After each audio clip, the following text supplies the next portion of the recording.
children. Welcome to Standard 3. Today, I am going to teach you English grammar. This is your English grammar book. If you have it with you, children, it would be good for you to take it out and read with me. Today, we are going to study about the different kinds of nouns. Before moving on to the different kinds of noun, let's quickly recap what are nouns. So what are nouns, children?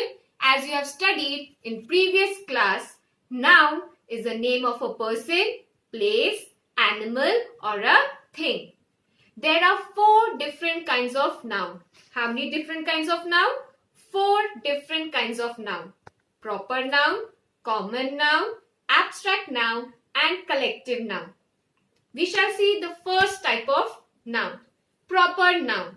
What is proper noun, children? It is the name given to a particular person, place or thing.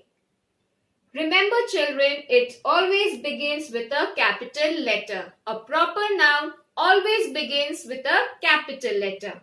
For example, Lux is a beauty soap. Soap is the common noun here and the particular name given to soap is called Lux. So Lux becomes the proper noun. The second kind of noun that we are going to study is called as common noun. What is common noun? Common noun is a name given to persons, animals, places or things which are of the same kind. Remember, children, which are of the same kind. For example, I live in a house. Here, house becomes the common noun.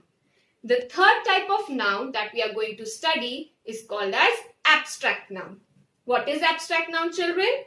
It is the name of some state, quality, feeling or idea. Remember, children, these state, quality, feeling of idea, you can only think or feel. You can only think or feel but cannot see or touch. For example, the boy is in pain.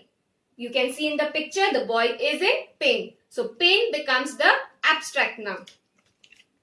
The fourth and the last kind of noun is called as collective noun. What is collective noun? It refers to a set or group of people. It refers to a set or group of people, animals or things. For example, a bunch of flowers. As you can see in the picture, there are bunch of flowers. So, bunch becomes the collective noun. So, there are 4 kinds of nouns. Let's repeat, children. Proper noun, common noun, abstract noun and collective noun. Moving on to the next chapter, which is nouns, singular and plural. What is singular numbers, children? A noun that denotes only one person, animal or thing is called as singular person or singular number. For example, a dog was chasing a cat. Here we are talking about a dog and a cat. Both are in singular number.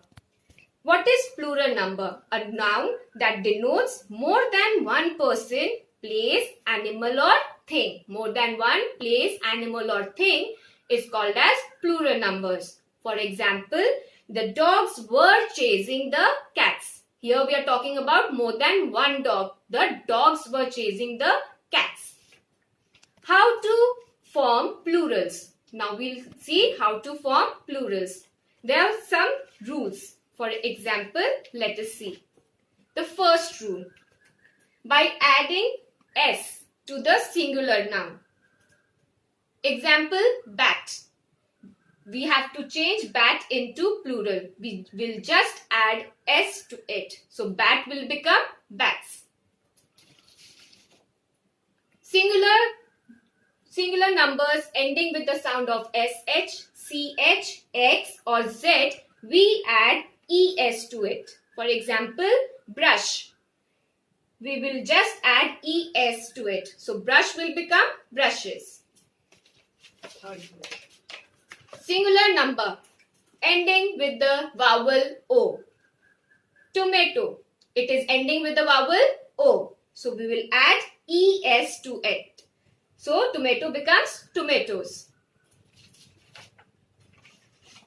Singular words ending with y. Singular words ending with y. What do? We remove the y and add ies. For example, candy. The word candy ends with the letter y. So we'll remove the letter y and add ies. So the singular word candy becomes candies in plural word. When y is after a vowel, the letter y is after a vowel, we will add s. For example, key. As you can see, just before y, there's the letter vowel e. So what we'll do? We'll add s to it. Key will become keys. Cut fe or f. The letters ending with f or fe will remove f or fe and add ves. We will add ves. For example, leaf will become leaves. Now there are some singular words that changes entirely. For example, tooth when changed into plural will become teeth. Here children, you have to replace the word, the vowel with the double E. As you can see, double O tooth will change it into double E teeth. The last, some of the singular numbers or words remain the same. Some of the singular numbers or words remains the same. For example, sheep. Sheep in singular form is also called sheep, as well as in plural form is also called as sheep. So children, today we studied the different kinds of nouns, singular and plural. Related to these, worksheets will be uploaded on the school website. Kindly go through it and study well. Thank you, children.